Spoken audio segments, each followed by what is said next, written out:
ജ്യോത്സ്യമാനവേക്ഷേഹം യയേതേ പ്രസമാദാഃ സാർത്ഥരാഷ്ട്രസ്യ ബുദ്ധേ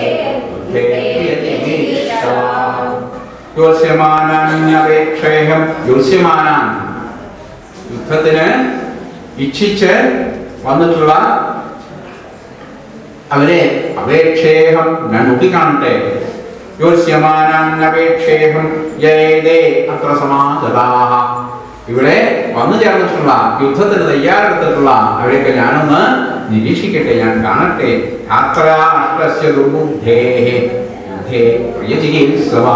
ദുർബുദ്ധിയായിരിക്കുന്ന ധാർത്തരാഷ്ട്രന്റെ ദുര്യോധനന്റെ പ്രിയചികീർഷവ പ്രിയത്തെ ഇച്ഛിക്കുന്നതായിരിക്കുന്ന ആ അദ്ദേഹത്തിന്റെ സമൃദ്ധികളെ ഞാനൊന്ന് കാണട്ടെ എന്നായിട്ട് അർജുനൻ പറയാണ്. ഈ പ്രിയ ദുർബുദ്ധേ ദുര്യോധന ഒരു ദോഷമേ ഉള്ളൂ. എന്താണ്? അത്യാഗ്രഹം. അതാണ് ദുര്യോധനെ നശിപ്പിക്കാനുണ്ടായ സംഭവം. ബാക്കി കാര്യങ്ങളിലൊക്കെ ദുര്യോധനൻ വളരെ വളരെ യോഗ്യനായിരുന്നു. അദ്ദേഹത്തിന്റെ അസ്ത്രപാടവം, ബുദ്ധിശക്തി, ഭരണപാടവം, ബാക്കി ഉള്ള എല്ലാ കാര്യങ്ങളിലും വളരെ യോഗ്യനാണ് ദുര്യോധനൻ. ദുര്യോധനൻ ഒറ്റ ദോഷം എന്താണ്? അദ്ദേഹം അത്യാഗ്രഹിയായിരുന്നു. ആ അത്യാഗ്രഹി അതാണ് ദുർബുദ്ധിയായിരിക്കുന്ന ആ ദുര്യോധനന്റെ പ്രിയത്തെ ഇച്ഛിച്ച് ഇവിടെ യുദ്ധത്തിനായി സന്നിഹിതരായിരിക്കുന്ന ആ ദുര്യോധനന്റെ സൈന്യത്തെ ഞാനൊന്ന് കാണട്ടെ. ഏവമുക്ത്വാ ഋഷികേശോ ഉദായേശേന ഭാരത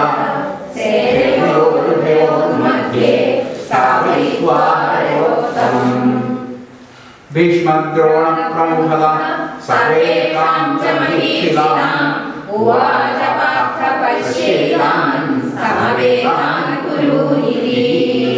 പറഞ്ഞ പോലെ ചെയ്യണം. കൃഷ്ണൻ ആ രഥത്തിനെ കൊണ്ടുപോയിട്ട് പറഞ്ഞ പോലെ സേനയോ ഒരു ഭയോ മധ്യേ രണ്ട് സേനയുടെയും മെടുക്കായിട്ട് സ്ഥാപയിത്വാരഥോത്തമം ഉത്തമമായിരിക്കുന്ന രഥത്തിനെ രണ്ട് സേനയുടെയും മധ്യത്തിലായിട്ട് കൊണ്ടുപോയി നിർത്തി.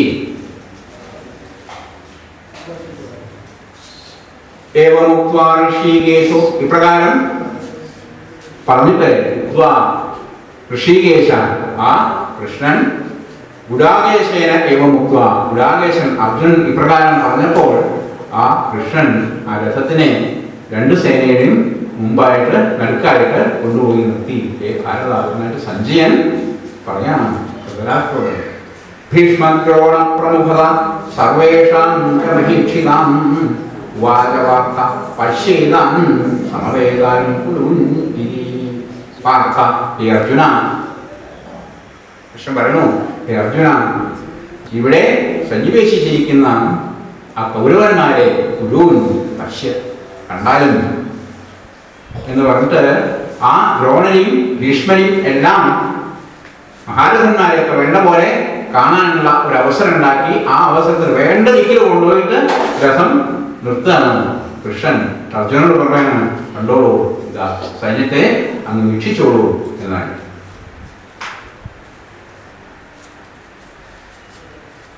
ഈ എന്താണ് ഇതിൻ്റെ ഒരു പ്രത്യേകത? ഈ ഭഗവത്ഗീത എന്ന് പറഞ്ഞാൽ ഇത് ആത്മതത്വം പ്രകാശിക്കുന്ന ബ്രഹ്മവിദ്യയാണ് ഇതിലുള്ളത് എന്നാണ്. ബ്രഹ്മവിദ്യയാണ്. ഭഗവത്ഗീതയിലെ എല്ലാം ഉണ്ട്. അതിൽ ഏറ്റവും പ്രധാനമായിട്ടുള്ളത് ബ്രഹ്മവിദ്യയാണ്. ബ്രഹ്മവിദ്യയാണ് നമ്മൾ ഉദ്ദേശിക്കുന്നത്. എന്നാൽ ഇല്ലേ എല്ലാം ഇപ്പോൾ സാഖ്യയോഗത്തിൽ ഉപദേശിക്കുന്നു, കർമ്മയോഗത്തിൽ ഉപദേശിക്കുന്നു, സന്യാസം എന്താണെന്ന് ഉപദേശിക്കുന്നുണ്ട്, ഭൗതികമായിട്ടുള്ള വിഷയങ്ങളുണ്ട്. തസ്മാ യുജ്യസ്വ ഭാരത,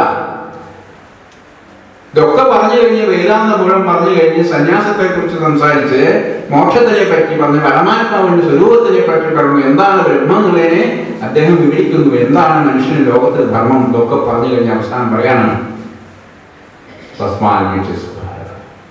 അല്ലയോ ഭാരത, തസ്മാൻ അത് ചെയ്തുവായിട്ട് നീയെ വില്ലെടുത്ത് യുദ്ധം ചെയ്യ്. ഇതാണ് ആദ്യം ചെയ്യേണ്ടത്. ഇവിടുന്നാണ് തുടങ്ങേണ്ടത്. ഇതൊക്കെ ചെയ്യണം. ഇതൊക്കെ ആയാലും ഓരോരുത്തർക്ക് ഓരോ കർമ്മമുണ്ട്. അതിനു വേണ്ടിയിട്ട് യോദ്ധാവാണ്, യോദ്ധാവ് യുദ്ധം ചെയ്യണം, അംഗധർമ്മത്തിനെ പരിപാലിക്കണം, എന്നിട്ട് പടിപടികളായിട്ട് ഈ പറഞ്ഞ കാര്യങ്ങളൊക്കെ വ്യക്തമാണ്. അതാണ് ഉദ്ദേശിച്ചത്. അപ്പൊ അവിടെ യുദ്ധം ചെയ്തിട്ട് ആ ധർമ്മത്തിനെ പരിപാലിക്കുക, അത് ധർമ്മമാണ്. അപ്പോ കർമ്മമുണ്ടവിടെ, ധർമ്മമുണ്ടവിടെ, സന്യാസമുണ്ടവിടെ, എല്ലാം ഉണ്ട്. എല്ലാം തികഞ്ഞതാണ്. നമ്മൾ പുരാണങ്ങൾ നോക്കുകയാണെങ്കിൽ പുരാണങ്ങളൊക്കെ സാമാന്യം ദ്വൈതമായിട്ടാണ് പുരാണം. ദ്വൈതം ചെന്താന്ന് മനസ്സിലായി. അതായത് സഗുണത്തിലേക്ക് ഊന്നിക്കൊണ്ടുള്ളതാണ് ദ്വൈതം. ദ്വൈതം വെച്ചാൽ രണ്ട് എന്നാണ്, ഒന്നല്ല രണ്ട്. അദ്വൈതം, അദ്വൈതം എന്ന് പറഞ്ഞാൽ ഏകത്വമാണ്, ഒന്നല്ല ഏകത്വം, എല്ലാം ഒന്നാണ്. അതൊന്നും അന്യത്തായിട്ട് വേറൊന്നുമില്ല. മായ എന്ന് പറഞ്ഞത് ഇല്ല എന്ന് ചോദിച്ചാൽ ഇല്ല എന്നല്ല വൈദാർത്ഥത്തിൽ പറയുന്നത്. മായ സത്യമല്ല, സത്യമായിട്ട് സന്നായിട്ടുള്ളത് ബ്രഹ്മമാണ്. മറ്റേത് മിഥ്യയാണ്. വിമത മിഥ്യ വിശ്വത്വ പരിച്ഛിന്നത്വ, അത് മിഥ്യയാണ്, സത്യമല്ല എന്നുള്ളതാണ്. മാറിക്കൊണ്ടിരിക്കുന്നതായ അവസ്ഥയാണ്. അതിന് ചാഞ്ചല്യമുണ്ട്, അത് കാലബന്ധിതാണ്. ഈശ്വരനതല്ല, ബ്രഹ്മം അതല്ല. അപ്പോ ഈ സാധാരണ എല്ലാ പുരാണങ്ങളും നമ്മൾ എടുത്തു നോക്കിക്കഴിഞ്ഞാലും ഈ പുരാണങ്ങളിലൊക്കെ ഈശ്വരനെ നമുക്ക് ഭക്തിയോടുകൂടി ഉപാസിക്കാനുള്ളതായ മാർഗമാണ് ആ ഈശ്വരന് രൂപം കൽപ്പിച്ചുകൊണ്ടാണ്. അദ്വൈതത്തിന് രൂപമില്ല.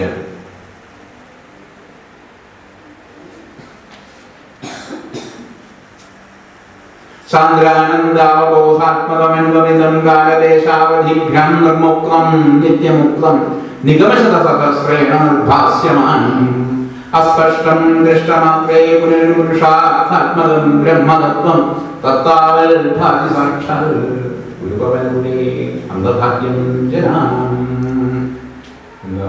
കാലദേശാവധിഭ്യാം നിർമുക്തം നിത്യമുക്തം നിഗമശതസഹസ്രേണ നിർഭാസ്യമാനം. ഉപമിക്കാൻ പറ്റില്ല എന്നുള്ളതാണ്. കാലദേശങ്ങൾക്ക് അതീതമായിരിക്കുന്നതാണ്.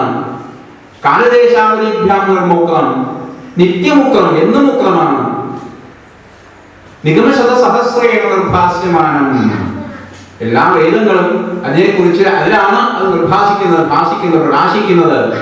അത് സഹസ്രമായിരിക്കുന്ന വേദശാഖകൾ കൂടി പ്രകാശിക്കുന്നതാണ് എന്നൊക്കെ പറയുന്നു. പക്ഷെ തുടങ്ങുന്നത് എവിടെ നിന്നാണ്? അഗ്രേ പശ്യാമി തേജോ നിബിഡകലകളായ വലിയോ. അതാണ് അഗ്രേ പശ്യാമി, ഞാനിതാ മുമ്പിൽ കാണുന്ന ഭഗവാന്റെ രൂപത്തെ കാണണം. നിബിഡകലകളായ വലിയോ വലിയം പീയൂഷാവിരോഹം ദിവ്യകൈശോരവേഷം. ഹിരണ്യഗർഭനായിട്ട് കാണുന്നു. ആ ദിവ്യരൂപത്തിനെ, ഭഗവാന്റെ ദിവ്യരൂപത്തിനെ ഹിരണ്യഗർഭനായിട്ട് ഞാനിതാ കാണുന്നു, മുന്നിൽ കാണുന്നു. അതിന്റെ ചുറ്റുപുറം പ്രകാശമായിട്ട് ദിവ്യമായിരിക്കുന്ന കൈശോരവേഷത്തിനെ ഞാനിതാ മുന്നിൽ കാണുന്നു. അഗ്രേ പശ്യാമി എന്ന് പറഞ്ഞാൽ മുന്നിൽ കാണുന്നു എന്നാണ് അർത്ഥം. മേപ്പത്തൂർ നാരായണഭട്ടൻ നാരായണീയം, അനവധി നാരായണീയ സപ്താഹ സദസ്സ് നടന്നിട്ടുള്ള ഒരു സ്ഥലമാണുള്ളത്. ഞാനിതാ മുന്നിൽ കാണുന്നു, കാണുന്നുണ്ട്. അവിടെ രൂപ കൽപ്പിക്കുന്നുണ്ട്. ആ രൂപം സൂക്ഷ്മഭാവത്തിലേക്ക് വരുമ്പോഴാണ് ഹിരണ്യഗർഭനായിട്ട് കാണുന്നത്. ചുറ്റുപുറം പ്രകാശത്തോട് കൂടിയിട്ട് അതിൻ്റെ ഗർഭത്തിലിരിക്കുന്നതായ കൈശോരവേഷം. ആ കൈശോരവേഷത്തിന് തുടങ്ങി നാരായണഭട്ടൻ കൂടുതൽ കൂടുതൽ അതിൻ്റെ ഉള്ളിലേക്ക്, ആ ബ്രഹ്മതത്വത്തിന്റെ ഉള്ളിലേക്ക് പ്രവേശിച്ച് അവസാനം എത്തുമ്പോഴേക്ക് എന്തായി? സാന്ദ്രാനന്ദാവബോധാത്മകമനുഭവം, ഉപമിക്കാൻ പറ്റാത്തതായിരിക്കുന്ന സാന്ദ്രമായിരിക്കുന്ന അവബോധം, കാലദേശങ്ങൾക്ക് അതീതമായിരിക്കുന്ന രൂപമില്ലാത്ത അരൂപിയായിരിക്കുന്ന ആ ബ്രഹ്മത്തിലേക്ക് എത്തിച്ചേരണം. അവിടെയാണ് പിന്നെ അദ്ദേഹത്തിന്റെ കൃഷ്ണൻ രൂപത്തിൽ നിന്ന് അരൂപത്തിലേക്കുള്ള പ്രയാണം.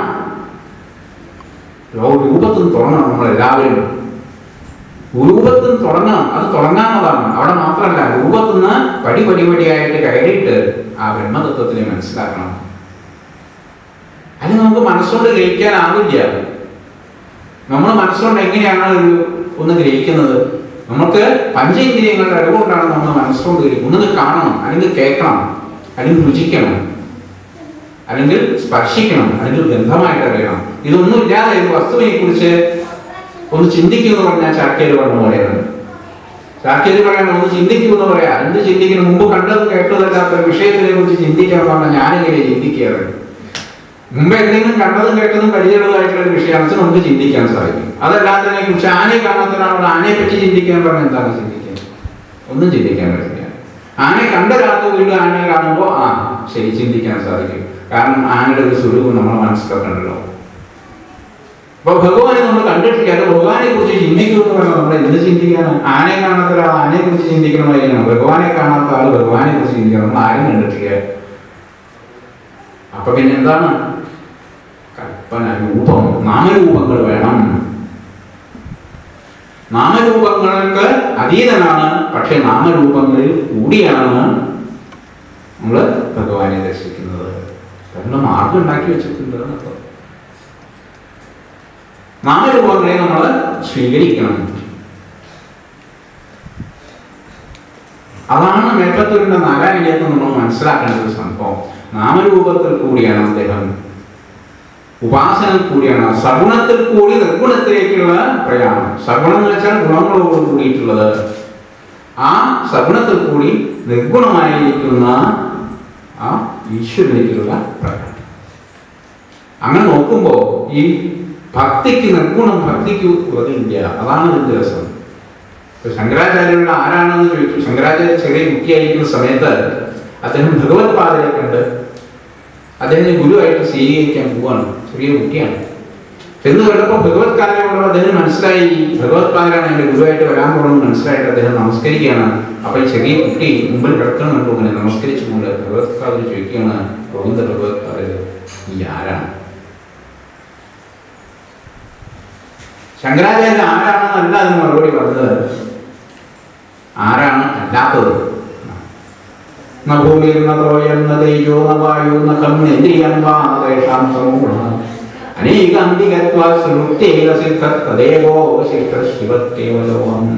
പത്ത് ശ്ലോകത്തിൽ കൂടി പറയുന്നത് ആരാണ്?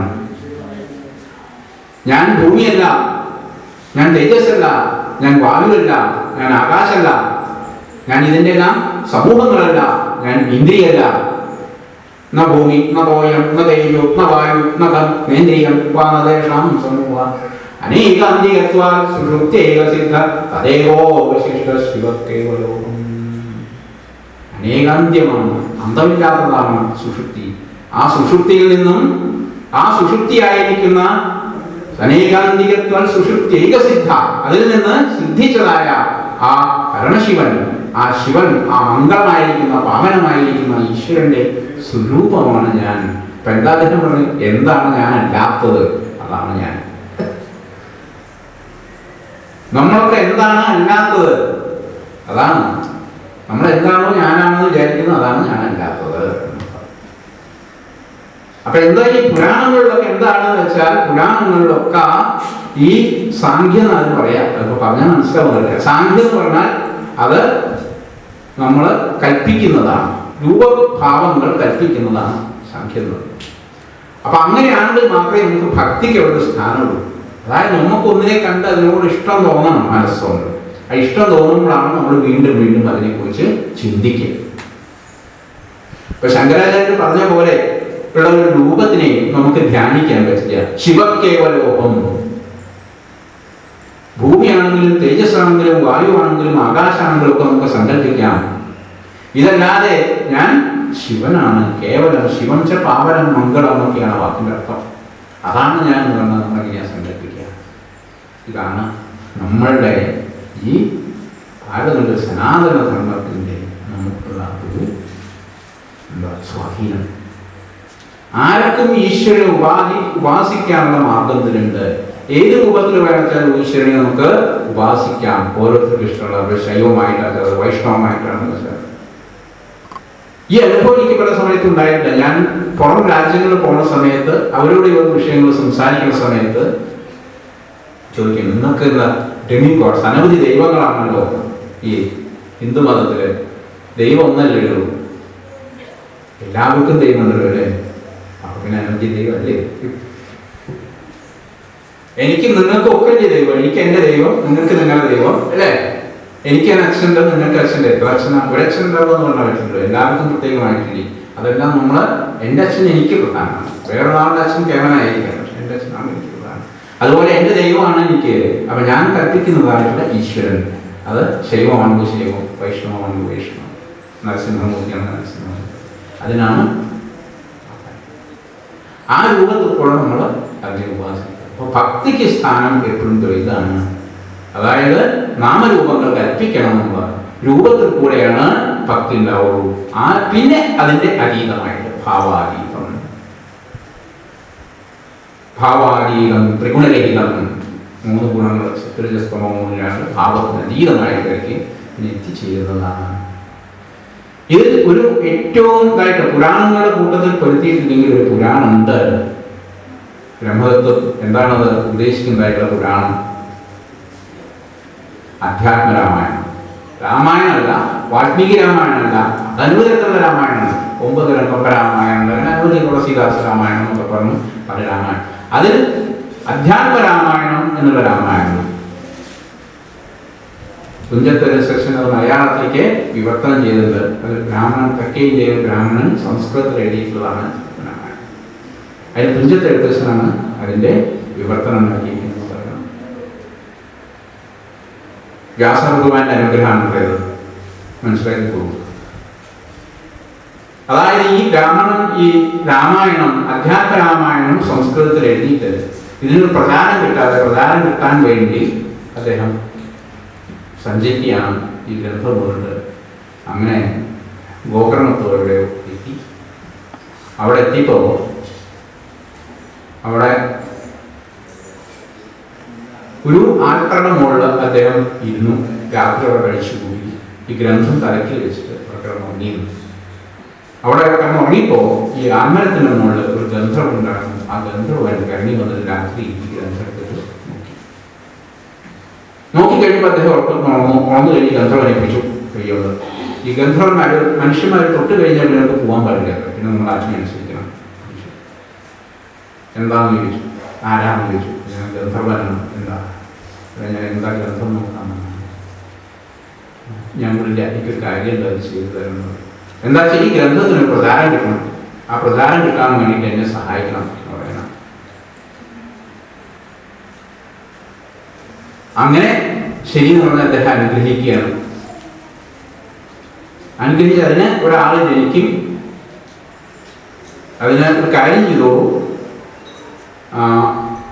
മറ്റേ മൂകാംബികയില് ഈ ചെന്നാൽ അവിടെ ദിവ്യനായിട്ടൊരു വ്യക്തി കാണും. വ്യാസൻ എന്ന് പറഞ്ഞിട്ട് അദ്ദേഹത്തിൻ്റെ അനുഗ്രഹം എനിക്കുണ്ടാവും. അവിടെ പോയാൽ തീരുന്ന അദ്ദേഹം പോവാണ്. മൂകാംബിയല്ല, ഗോകർണത്ത് പോവാണ്. അവിടെ ശിവരാത്രി ദിവസം അദ്ദേഹം വരും. അപ്പോൾ പല ആൾക്കാർ ഇങ്ങനെ വന്നു പോകുന്നുണ്ട്. അതിൽ ആരാണ് വ്യാസഭഗവാൻ അറിയില്ല എന്ന് നോക്കിയിരിക്കുകയാണ്. അങ്ങനെ ഇരിക്കുന്ന സമയത്ത് ഒരു മഹാ തേജസ്വിയായിട്ടുള്ള ആൾ വരുന്നു. അപ്പോൾ നേരെ നമസ്കരിച്ചിട്ട് എന്താണെന്ന് ചോദിച്ചു. അദ്ദേഹം പറഞ്ഞു, ഇങ്ങനെ എനിക്ക് ഇതിന് പ്രചാരം കിട്ടുന്ന ഗ്രന്ഥത്തിൽ നിന്ന് പറഞ്ഞു. അദ്ദേഹം കണ്ണിൽ നിന്ന് കുറച്ച് പലരെടുത്ത് പഠിച്ചു. പ്രചാരം ഉണ്ടായിക്കോളൂ. അതിനായിട്ടുള്ള ആൾ ജനിക്കും. ഇതിൻ്റെ വിവർത്തനത്തിന് അദ്ദേഹം ഇതിന് പ്രചാരം ഉണ്ടാക്കിക്കോളൂ എന്ന് പറഞ്ഞിട്ട് അനുഗ്രഹിക്കുകയാണ്. ആ വിവർത്തനത്തിന് വേണ്ടി ജനിച്ചതാണ് എഴുത്തച്ഛൻ. ആ എഴുത്തച്ഛനെ കൊണ്ടാണ് ഈ അധ്യാത്മരാമായണത്തിന് പ്രാധാന്യം ഉണ്ടായത്. ആ അധ്യാത്മരാമായണത്തിൽ ഓരോരോ അധ്യായം കഴിയുമ്പോഴും അവിടെ രാമൻ എന്നുള്ളത് ഒരു മനുഷ്യനല്ല, മനുഷ്യനായിട്ട് അവതരിച്ചാലും രാമനെ അധ്യാത്മസ്വരൂപനായിട്ടാണ് അവിടെ കാണുന്നത്. അത് മലയാള ഗ്രന്ഥത്തിൽ നോക്കിയാൽ, മലയാളം രാമായണത്തിൽ നോക്കിയപ്പോൾ മനസ്സിലാവില്ല. എന്താ വെച്ചാൽ ആ സംസ്കൃതത്തിലുള്ള രാമായണത്തിന് ന്യാസങ്ങളും കാര്യങ്ങളും ഒഴിവാക്കിയിട്ടാണ് തുഞ്ചത്ത് എഴുത്തച്ഛൻ എന്നെ എഴുതിയിരിക്കുന്നത്. ആ സംസ്കൃതത്തിലുള്ള ഗ്രന്ഥം നോക്കുമ്പോഴാണ് അതിൻ്റെ ന്യാസങ്ങൾ മനസ്സിലാവും. അതിൽ ഓരോരോ അധ്യായങ്ങളും അധ്യാത്മസ്വരൂപമാണ് രാമായണം. അങ്ങനെ അധികം പുരാണങ്ങളില്ല. പുരാണം നോക്കാം ഭക്തി നിർഭരമാണ്. ആ ഭക്തിക്ക് നമുക്ക് എന്ത് വേണം? നാമരൂപങ്ങൾ വേണം, സങ്കല്പം വേണം. ആ സങ്കല്പത്തോടു കൂടിയിട്ടാണ് ഭഗവാൻ. ഇവിടെ ഭഗവാന് എല്ലാം ഉണ്ട് എന്നാണ് പറയുന്നത്. സങ്കല്പമുണ്ട്. അദ്ദേഹത്തിൻ്റെ രൂപത്തെ കാണിച്ചു കൊടുക്കുന്നുണ്ട്, വിശ്വരൂപത്തിനെയും കാണിച്ചു കൊടുക്കുന്നുണ്ട്. അതേസമയത്ത് അദ്ദേഹത്തിൻ്റെ ആത്മീയമായിട്ടുള്ള ഭാവത്തിനെ അദ്ദേഹം കാണിച്ചു കൊടുക്കുന്നു. വിരാട് സ്വരൂപനാണ്. വിരാട്ചർ നാം ചേർന്നതാണ് വിരാട്. വൃഷ്ടി സമഷ്ടി രണ്ടുണ്ടല്ലോ. വിരാട് സ്വരൂപം എന്ന സമഷ്ടിയാണ്. അപ്പോൾ അതായത് സന്ദർഭത്തിൽ ഓർമ്മ പറഞ്ഞുണ്ട്. തത്രാപശ്യൻ സ്ഥിതാൻ പാർത്ഥ പിതॄൻ അഥ പിതാമഹൻ ആചാര്യൻ മാതുരാൻ ഭ്രാതॄൻ പുത്രാൻ പൗത്രാൻ സഖീംസ്തഥാ. ആരെയാ കാണുന്നത്? നോക്കിക്കോളാൻ പറഞ്ഞു. നോക്കുമ്പോ കാണുന്നത് തത്രാപശ്യത്, അവിടെ കണ്ടു. സ്ഥിതാൻ പാർത്ഥ, പാർത്ഥൻ ആരൊക്കെ കണ്ടു? പിതॄൻ അഥ പിതാമഹൻ ആചാര്യൻ മാതുരാൻ ഭ്രാതॄൻ പുത്രാൻ പൗത്രാൻ സഖീംസ്തഥാ. നന്നായി ആരോടൊക്കെയാണ് യുദ്ധം ചെയ്യുന്നത്? പിതൃൻ, ഭീഷ്മപിതാമഹനാണ് ആദ്യം. പിതൃക്കള് കാരണവന്മാരൊക്കെ ഉണ്ടെന്നർത്ഥം. അമ്മാവന്മാര്, മുത്തശ്ശന്മാര്. പിതാമഹാൻ, പിതൃൻ, ആചാര്യൻ, ദ്രോണാചാര്യൻ മുതലായിട്ടുള്ള ആചാര്യന്മാര്, കൃപൻ മുതലായ ആചാര്യന്മാര്, മാതുരാൻ അമ്മാമ്മമാര്, ഭ്രാതൃൻ സഹോദരങ്ങൾ, പുത്രാൻ പുത്രന്മാര്, പൗത്രാൻ പുത്രന്റെ പുത്രൻ, സഖീൻ സുഹൃത്തുക്കൾ. ഇങ്ങനെയുള്ള ആൾക്കാരൊക്കെ അവിടെ കാണുകയാണ്. അവിടെ കുറേയൊക്കെ പേരുകളിന് മുമ്പ് പറഞ്ഞു കഴിഞ്ഞു. ആരോടൊക്കെയാണ് യുദ്ധം ചെയ്യേണ്ടത്, ആരൊക്കെയാണ് യുദ്ധകളത്തിലുള്ളത് എന്നുള്ളത് ഇതിനു മുമ്പ് പറഞ്ഞു. ആ ദുര്യോധനൻ ഒന്ന് സൈന്യശേഖരത്തെ നോക്കിക്കണ്ടപ്പോ അത് കഴിഞ്ഞിട്ടാണ് അർജുനന്റെ വരവ്. അർജുനും നോക്കിക്കാണാണ്. ദുര്യോധനൻ നോക്കിക്കാണുമ്പോ അവിടെ പറയുന്നത് എന്താണ്? വികർണനും കർണനും ധൃതരാഷ്ട്ര ധൃഷ്ടദ്യുമ്നനും എന്നുള്ള ആൾക്കാരെ കാണുന്നു എന്നാണ്. ഇവിടെ അദ്ദേഹം കാണുന്ന രീതിയിൽ വ്യത്യാസം എന്താണെന്നുള്ളതാണ്. സുഹൃത്തുക്കളെയും ബന്ധുക്കളെയും പിതൃക്കളെയും മാതുരനെയും അമ്മാവനെയും ശുശ്രനെയും ഒക്കെയാണ് ഇദ്ദേഹം കാണുന്നത്. അവിടെ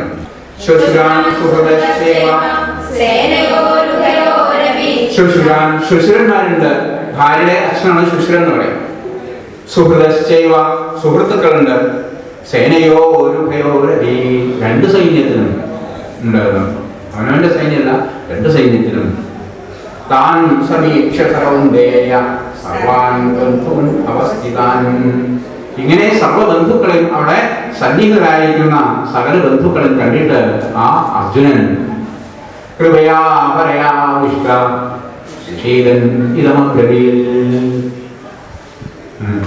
പരയാ കൃപയാ ആവിഷ്ട, പരമായിരിക്കുന്ന കൃപ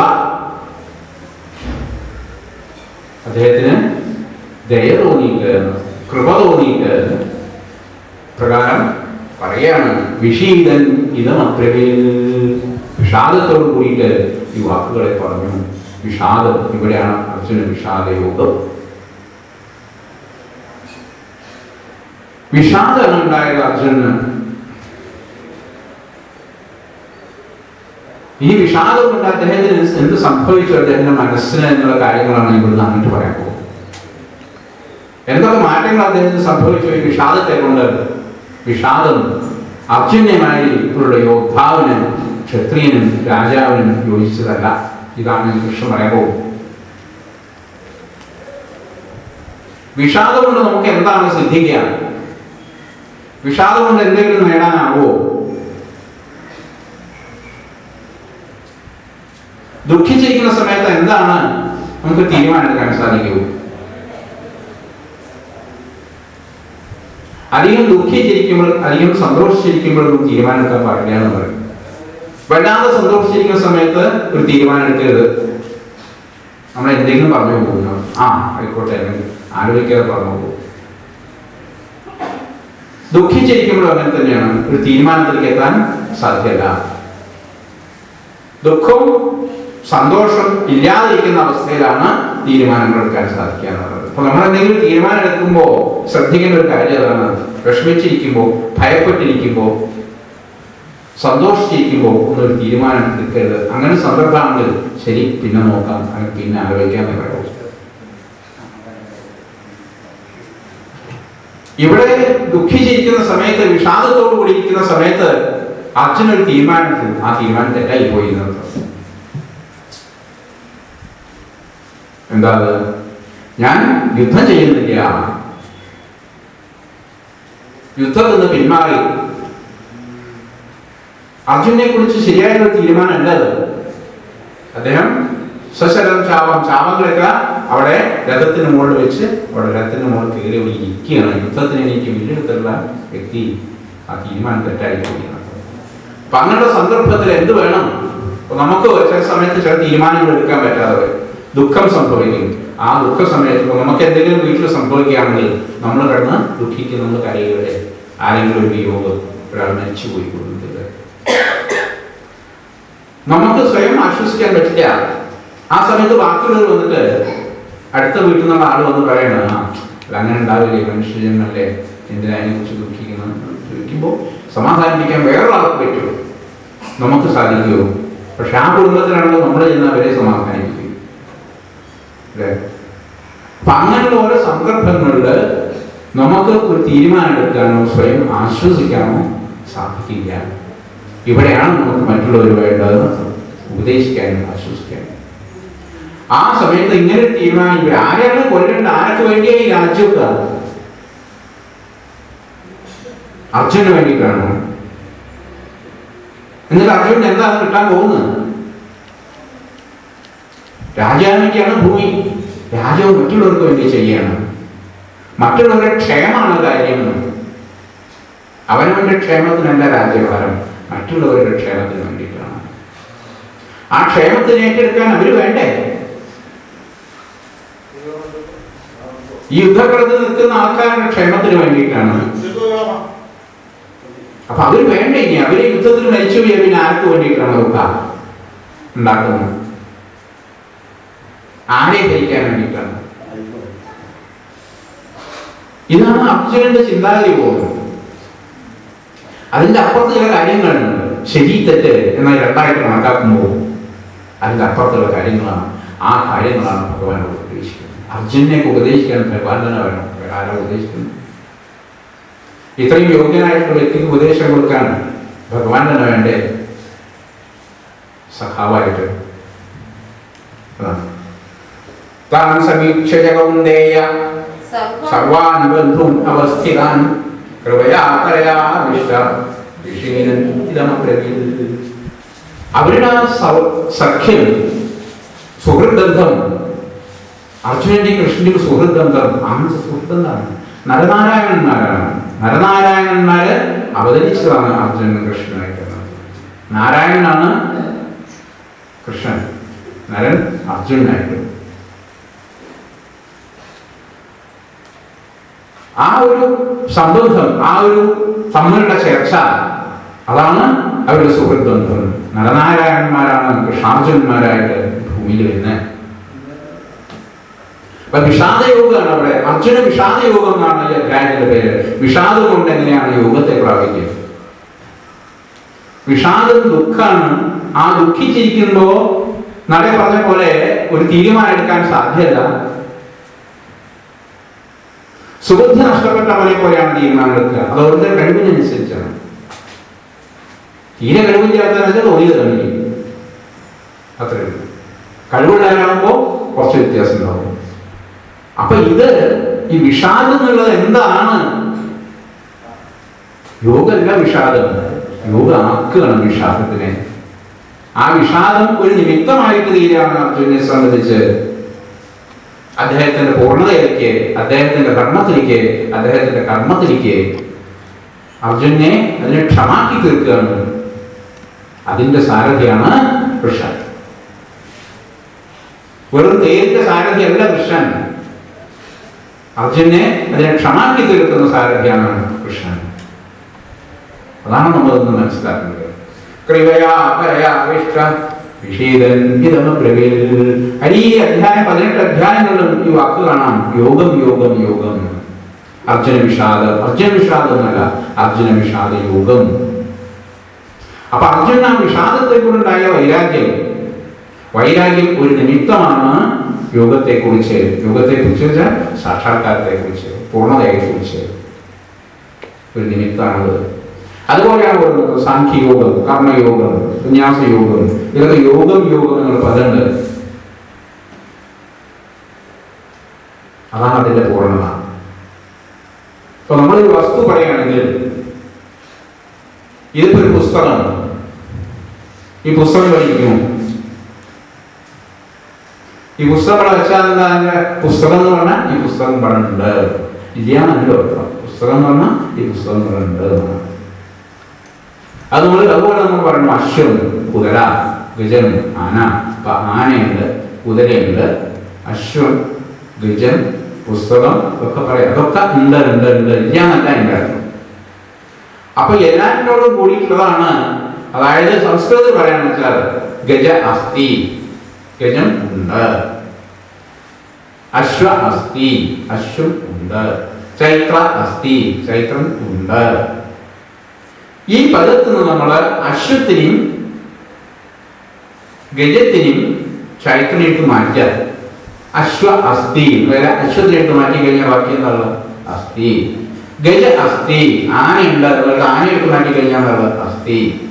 ചൈത്ര അസ്തി, ചൈത്രനെട്ട് മാറ്റി കഴിഞ്ഞാൽ അസ്തി. അല്ലേ? അപ്പോ ഈ നാമരൂപങ്ങളെ മാറ്റി കഴിഞ്ഞാൽ അവരെ വിശേഷിക്കുന്നത് അസ്തിത്വമാണ്, ഉണ്മ. അതെല്ലേക്ക് ഒന്നാണ്. അപ്പൊ അതിലെ ഗജത്തിനെയും അശ്വത്തിനെയും ചൈത്രനെയും എടുത്ത് മാറ്റിക്കഴിഞ്ഞാൽ അവശേഷിക്കുന്നുണ്ടാണോ? അതാണ് അസ്തിത്വം, അതാണ് ഈശ്വരൻ, അതാണ് ബ്രഹ്മം, അതാണ് അറിവ്. അതുപോലെയാണ് യോഗം, അർജുന വിഷാദ യോഗം. ആ വിഷാദം ഒരു നിമിത്തമാണ് യോഗത്തിലേക്ക്. സാഖ്യയോഗം, ആ സാഖ്യം എന്നുള്ള നിമിത്തമാണ് യോഗത്തിലേക്ക്. കർമ്മയോഗം, കർമ്മ നിമിത്തമാണ് യോഗത്തിലേക്ക്. കർമ്മം വിവരിക്കില്ല, കർമ്മയോഗത്തെ വിവരിക്കുകയാണ്, വിഷാദ യോഗത്തിനെ വിവരിക്കുകയാണ്. വിഷാദം കൊണ്ടുണ്ടായിട്ടുള്ള വൈരാഗ്യം, ആ വൈരാഗ്യം ഇതിന്റെ നിമിത്തമായിട്ട് പൂർണ്ണതയെ പ്രാപിക്കുന്നു.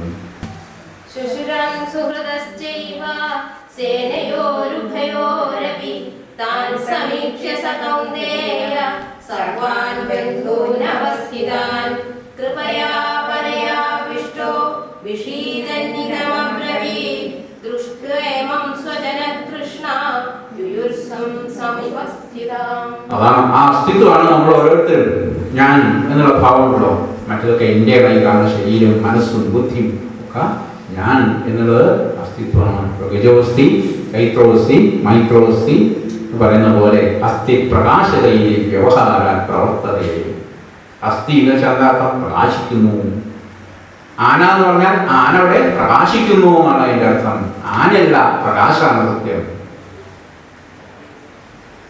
ചൈത്രോസ്തി എന്ന് പറഞ്ഞാൽ ചൈത്രൻ അവിടെ ഉണ്ട് എന്ന് പറഞ്ഞാൽ ആ ഉണ്മ പ്രകാശമാണ്. ആ പ്രകാശം ഉണ്ടാവുകൊണ്ടാണ് നമ്മൾ ആ ചൈത്രനെ കാണുന്നത്. പ്രകാശം അവിടെ ഉണ്ട്, ആ ചൈത്രം പ്രകാശിക്കുന്ന പ്രകാശത്തെ കാണുന്നത്.